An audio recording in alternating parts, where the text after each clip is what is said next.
Hey everybody, it's RJ, your host, and welcome to the 101st episode of Hash It Out. Just wanted to take a moment to show my appreciation for all those out there who have been watching and listening. Thank you all so much for lending your time, your eyes, and your ears. I'm grateful for y'all being here. In this episode, I'll be speaking with Basak-Smith and James Eichner of Sauna Packaging about transitioning from a linear economy to a circular economy with plant-based and reclaimed ocean plastic for cannabis packaging. We'll also talk about convincing cannabis companies to transition to more sustainable practices, regulatory roadblocks in sustainability, and more. Without further ado, let's hash it out. Hey everybody, my guests today are the co-founders of the cannabis packaging company Sauna Packaging. Welcome to the show, CSO James Eichner and CEO Basak-Smith. Hello gentlemen, how are you? Welcome. We're great. Thanks for having us. Yeah, hi RJ. Thanks for having us. Of course. Yeah, thanks for joining me virtually. Are y'all joining me virtually from the same neck of the woods, or are you guys in different parts of the world? I'm in Orange County, California myself. Yeah, I'm in Nice. Denver. Yeah, Denver. and Okay. I'm just north of you in Venice Beach. Oh, okay. Right on. I was just there over the weekend. Love to hit it down there. That's what's up, man. Cool. Thank y'all so much for sitting down and having a conversation with me and talking about all you have going on over at Sauna Packaging, and then sort of zooming out into the wider discussion regarding sustainability and sustainable packaging practices in the cannabis industry, something that is a topic that I hold close to my heart. So just diving in here, for those who may not be familiar, I understand that Sauna focuses on sustainable cannabis packaging made from 100% plant-based hemp plastic, 100% reclaimed ocean plastic, and other sustainable materials. So just to get us started here, tell me more about how this entire endeavor started, and then wherein that passion for sustainability lies. And I guess, Ron, if you want to kick it off. Yeah, no, thanks RJ. James and I started this as disgruntled cannabis consumers. I think many people out there have had the reaction when they go in and purchase cannabis packaging about the packaging itself, and how much waste is being created by this new industry. So that's the starting point, is just seeing a problem, and then James and I, we were both in grad school together at CU Boulder, and we were in a sustainable venturing class where it was basically pitch an idea and hypothetically kind of build that business out. We kind of took it a step further. We got great feedback our whole time while we were in class, and then after that. And so we just knew that this was a problem that needed to be addressed, and we felt like we had some ideas on how to do that. I got James fill in anything there that I might have missed. I was just going to address the materials we use really quick. I think using the plant-based hemp plastic and the ocean-bound and reclaimed ocean plastic is kind of what put us on the map. That said, just from a public interest standpoint and from a market interest standpoint, that said, we do view ourselves as material agnostic and always want to be using what we believe to be, the most sustainable materials available, and those that will best lend themselves to, transitioning cannabis packaging from a very linear take, make, dispose model to ideally a more circular model where we can recover and reuse materials and minimize waste and pollution every step of the way. So, as you said, we are known for using plant-based hemp plastic and ocean-bound and reclaimed ocean plastic, but we're always exploring new materials, and we also work with partner companies to offer our customers a wider array of materials, whether it's hemp paperboard or recycled glass or what have you. Mm-hmm. Totally. Now, you had just mentioned the goal of shifting from what you called a linear economy to that of a circular economy. So for those out there who may not be familiar, tell me more about what the difference is between a linear economy and a circular economy, and then specifically what Sauna's 6 key points are in attempts to create a more sustainable cannabis industry. Yeah, I can start off with a pretty broad definition of a circular economy. And then I think Ron can speak to, some of the ways that we're trying to actually achieve that in practice.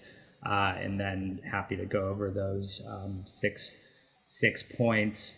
But basically, the three primary tenets of a circular economy are to minimize waste and pollution, keep products and materials in use, and regenerate our natural systems. And looking at things in a circular versus a linear way kind of forces you to look at sustainability from both an upstream and a downstream perspective.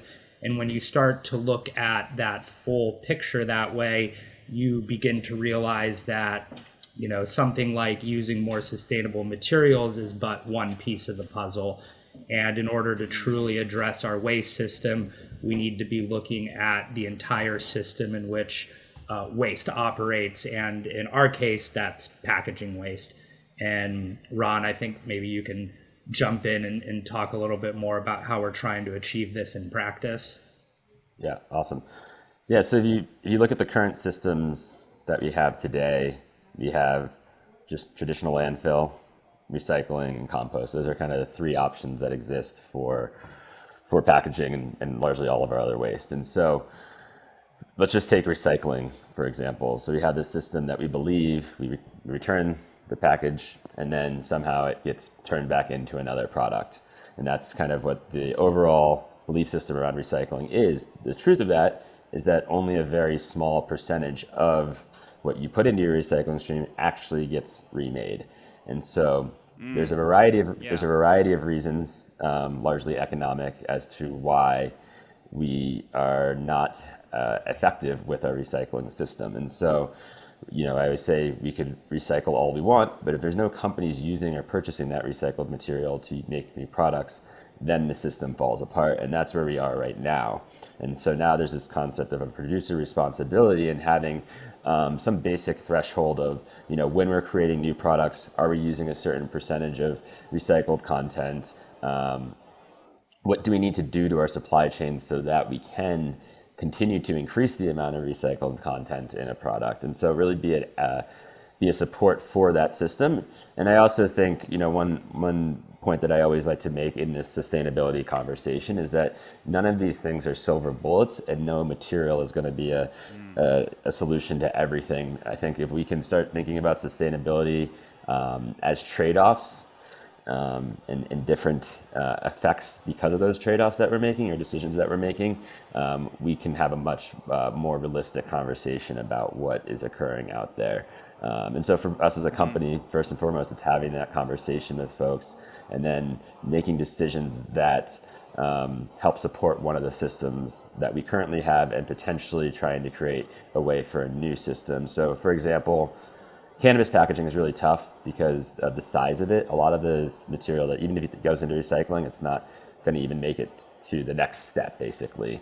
And so with cannabis packaging specifically, if we could have consumers bring that material back into the store, reuse as much of the usable stuff as possible, and then potentially, use the material that's left over for resin that can be remanufactured. So we just got a grant in the state of Colorado to start taking back recycled content from the state of Colorado and manufacturing in the state of Colorado to create things like tube tubes and other packaging forms. And so that's kind of that first step of trying to localize and close that system to make it more effective. And so just putting those pieces together and working with the economic realities of it and finding a market that's willing to pay the increased costs of having a more complicated system, basically.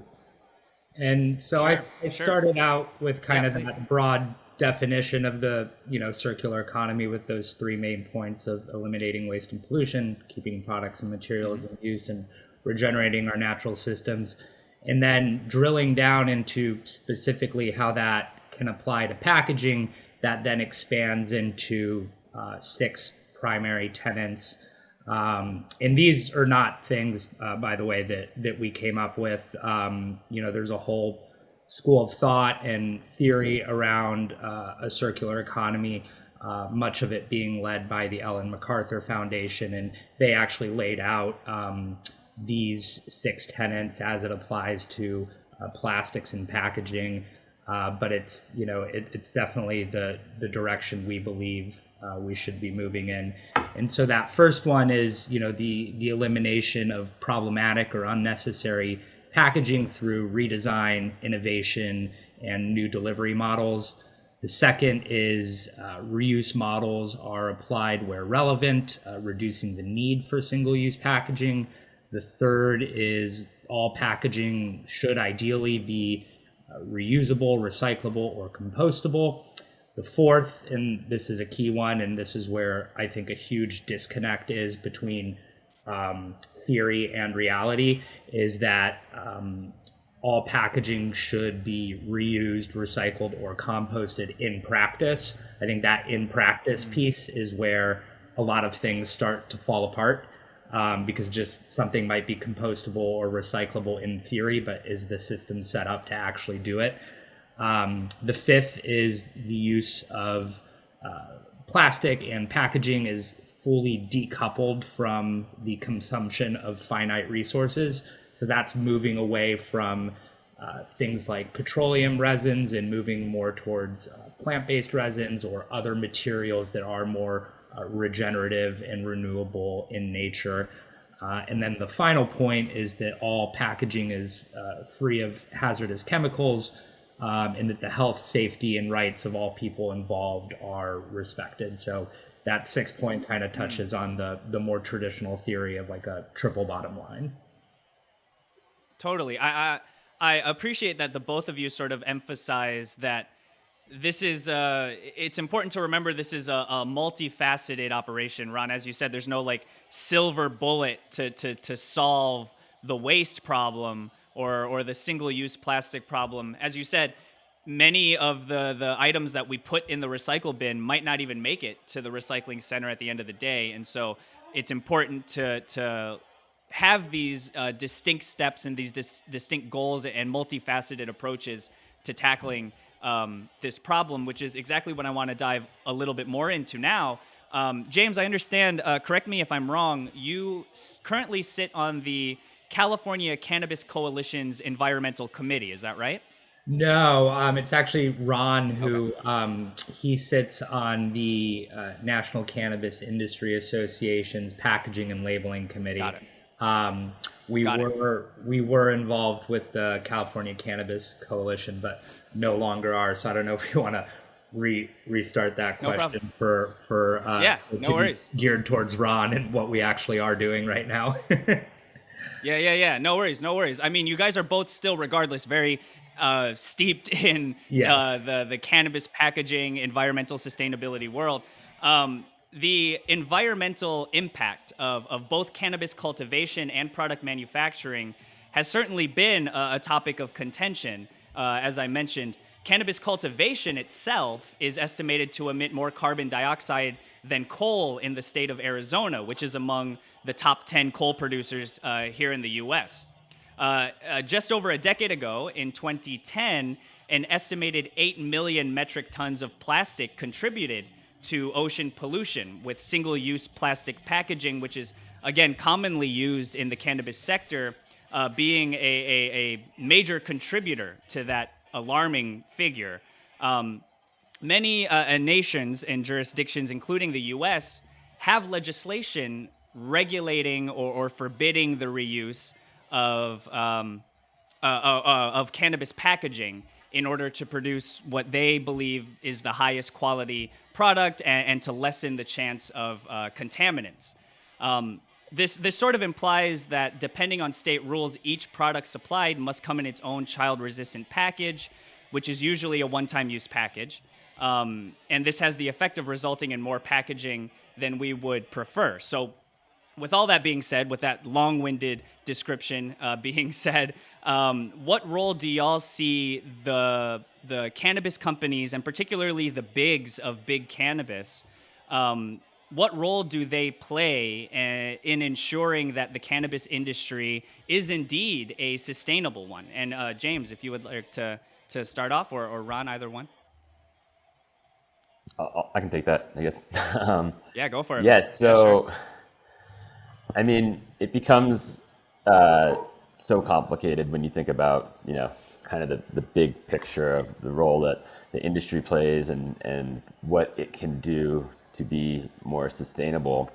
And I think it really comes down to, asking the big questions, trying to figure out what would it really look like for this industry to be truly sustainable, or less environmentally impactful.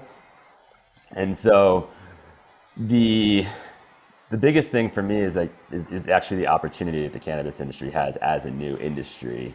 And while there are these regulations and all the state by state nature of things that make it really complicated to make any decisions around changing the packaging or what that might look like, I think the big question is, everyone always says, what's the most sustainable type of packaging? And I would say no packaging at all, right? Like we would have a reuse model of some sort, and that's really complicated. Like we haven't, the way the industry is set up right now to have a take back and reuse system that's complete is probably not something that will work. But I think there's these little steps that we can start taking where, every dispensary does have a take back program, and whether that material is reused or if it's taken back and sanitized and remanufactured, that's a question around that kind of cleanliness thing you were talking about. But the bigger thing is what can dispensaries do, what can brands do to incentivize consumer behavior to bring back packaging, dispose of it properly, ask the questions of the brands that they're shopping from, of their local municipalities, because waste also differs so much. The impact of waste differs so much location by location. And so those are, it's the awareness, it's asking the questions, and it's kind of doing those incremental changes that, hopefully lead us to a better place. But it's a big ask. Yeah, and I think another thing the industry will have to grapple with at some point is where child-resistant packaging is truly necessary, and the fact that everything, both activated and non-activated products that contain THC, have to come in child-resistant packaging is a pretty big hindrance to the ability to use sustainable materials, and even more specifically than sustainable, compostable materials, because of things like wall thicknesses. And so the key distinction here is really between activated and non-activated products. So a non-activated product would be something like a pre-roll or just cannabis flower, something that you really have to put in your pipe and smoke it, versus something like an edible, which is already activated. So, if a child eats an edible, they will feel the effects of that THC, versus, a child opening a jar of flour and, not really knowing what to do with it. There's not really much danger there. Or, right. If a child ate cannabis, raw cannabis, nothing would happen. So I think this debate is probably a ways off for the industry, especially since it is still very much siloed in state by state markets, and each state that comes online is trying to be as careful as possible. But I do think that at some point, perhaps after federal legalization is reached, that this debate will really come to the forefront. And I'm blanking on the name of the university right now, but a Canadian university did do a study where, I think it's McGill. Yeah, I believe it's McGill University, did a study where they believe that cannabis packaging waste can be reduced upwards of 70% with the elimination of child-resistant packaging for non-activated products like flower and pre-rolls. Wow. And that's a very important distinction that you've made that I haven't heard personally before. The difference between a non-activated product and an activated product. That makes total sense, that you would want something that is activated, as you say, like an edible, something that is, ready to go upon consumption. it makes sense for that naturally to have different packaging requirements than something like a raw cannabis flower that requires extra steps once you've opened it to consume it. So yeah, that's a very important distinction that you made. Thank you for bringing that up. That's I hadn't heard that one before, and I think once we do, hopefully at some point in our lifetimes, see federal legalization in this country, we do know that Congress is a very slow-moving ship. But once we do see that, it would be interesting to then be able to move on to these more nuanced discussions regarding the packaging in the cannabis industry. Now, speaking of federal cannabis legalization here in the U.S., like the need for it in this country is certainly. I feel like that topic has been settled. We certainly need federal legalization in this country, especially with the way we're going now, with most of the states having at least medical cannabis legalization implemented in their jurisdictions. Some say, though, that cannabis industry regulations, such as the requirement for, quote, seed to sale product traceability and compliance for cultivators and processors, as well as label requirements, including batch codes, lab analysis results, and state authorized THC caution logos, make it so that single-use, non-recyclable packaging is the most efficient options in terms of quicker production paces. So what do y'all see as, or rather, what do y'all think can be done then to sort of entice or incentivize cannabis companies to take the sustainable route rather than the easier route of single-use plastic? Yeah, it's a really complex question. I think one thing that always comes to mind to me is just because we have federal legalization doesn't mean that all rules between states are going to be the same, right? Like there's all these like kind of little different rules in terms of alcohol state by state that still exist that largely dictate what that market looks like. So I think kind of going back to like that CR conversation, right? Like what if some states don't still always require CR packaging, or there's different types of requirements that sit in between states? It's going to make it extremely difficult for interstate commerce to work effectively. And so I think there's kind of this like, it's the way that cannabis is being rolled out is really unique. We have all these different states at different stages. And so, yes, you can look at some and say, hey, this is working at this point in time. We think it might work in the future. This hasn't worked there. So, honestly, it's like these types of conversations that need to happen, and then they need to somehow get to the regulators that are making the rules that potentially might not have as much insight into what happens on the ground versus what potentially they might think is the right path forward. So as there's learning and gains state by state, figuring out how to get that message out and saying, hey, this is working really well in this state, let's continue to do this isn't working really well, let's not continue to do this type of thing. And I know there's companies too that are working on being able to digitally trace these things, with something as simple as, a QR code or something like that.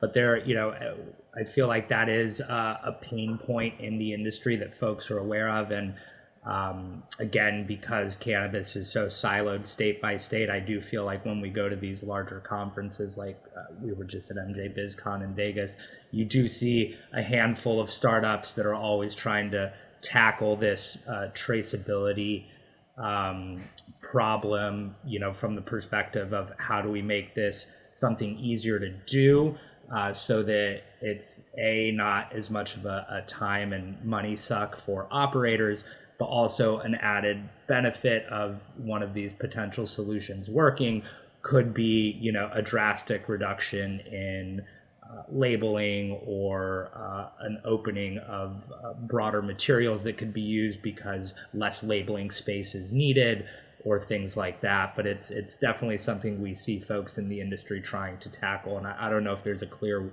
solution or winner to this problem yet. Ron, do you see a winner to this solution yet? Or is this still very much We're still figuring this out as we go along. Is that what it seems I think like? we're still figuring it out.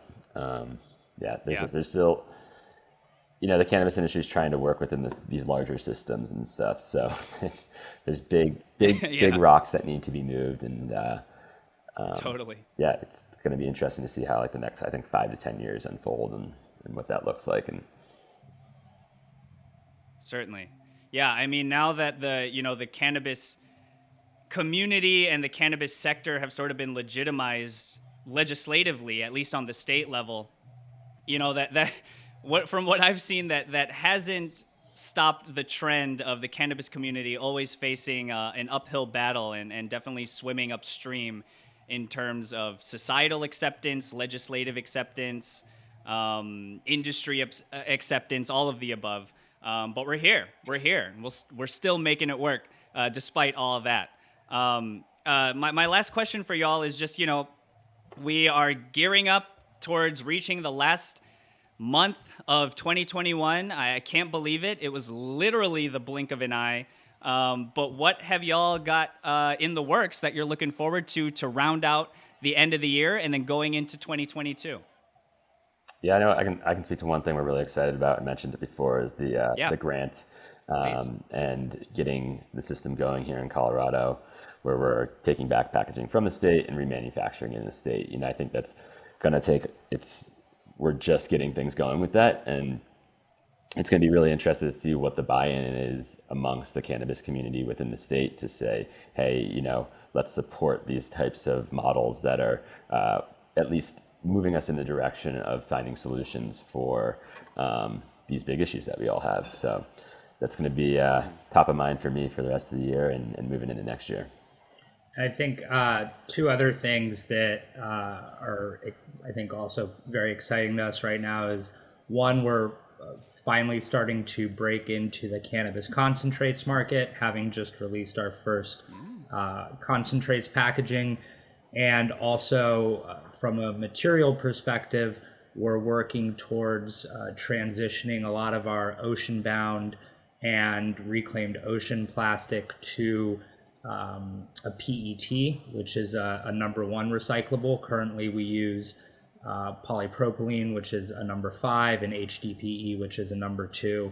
So we're very excited to transition some of our better selling ocean-bound and reclaimed ocean plastic products to this number 1 recyclable.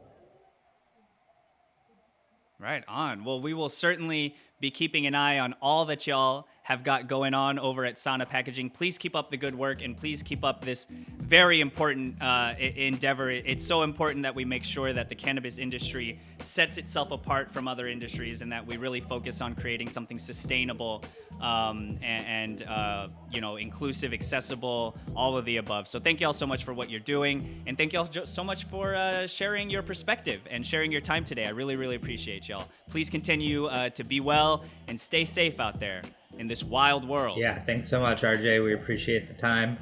Thanks, RJ.